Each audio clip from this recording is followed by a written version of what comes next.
बोल वृंदावन बिहारी लाल की जय। बाल कृष्ण लाल की जय। श्री शौनकादिक ऋषियों ने एक बार श्री सूत जी से श्री शिव महापुराण कथा सुनने का आग्रह किया। तब सूत जी बोले, आप सब धन्य हैं, आपके मन में शिव जी की परम पवित्र कल्याणकारी कथा को सुनने की इच्छा हुई है।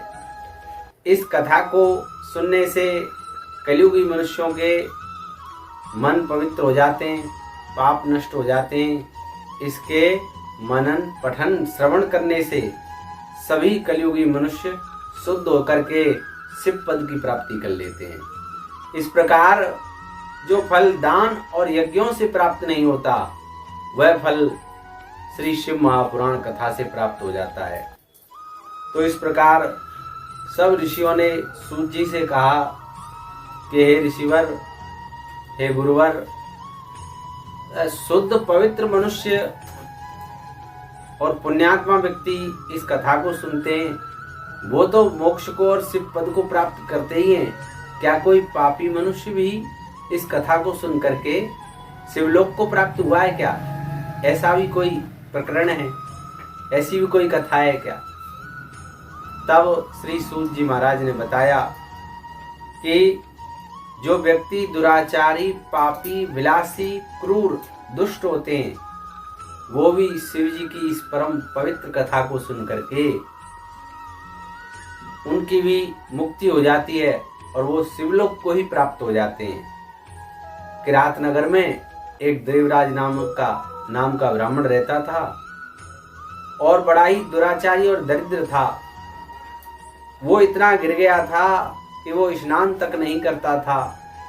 संध्या, उपासना, पूजा पाठ, स्नान कुछ नहीं। उसने अधर्म से बहुत धन एकत्रित कर लिया था। अब वह एक बार एक तालाब पर नहाने के लिए गया। उसी समय वहां एक वेश्या भी आई थी तालाब पर स्नान करने के लिए। अब वो उस वेश्या को देख करके बड़ा प्रसन्न हुआ। वो वेश्या भी उसको देख करके बड़ी परम प्रसन्न हुई। इस प्रकार दोनों चिरकाल तक विहार करते रहे। ब्राह्मण के माता पिता ने उसको बार बार समझाया कि तू इस तरह से अपने आचरण को क्यों खराब कर रहा है। उसने ध्यान नहीं दिया। वह अधम ब्राह्मण एक दिन ईर्ष्यावश उसने क्या किया, अपनी पत्नी का वध कर दिया, जो कि अच्छी सुशीला और पतिव्रता पत्नी थी। देव योग से वह एक दिन प्रतिष्ठानपुर में चला गया और वहां एक शिव मंदिर देखा। वहां अनेक भक्त लोग भगवान शिव का रात्रि जागरण कर रहे थे, भजन गा रहे थे। तब वह वहां शिव जी की परम पवित्र कथा को सुनने लग गया। अब किसी बीमारी के कारण उसकी मृत्यु हो गई। वो बीमार चल रहा था। तो वहीं यम के दूत आए। यम के दूतों ने उसको ले जा करके यमराज के पास उपस्थित किया।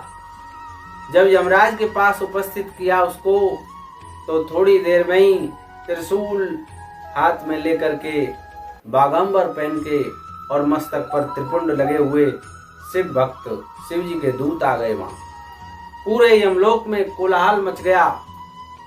इस प्रकार यमराज ने शिव के उन दूतों का पूजन किया और उनका बड़ा आदर सत्कार किया।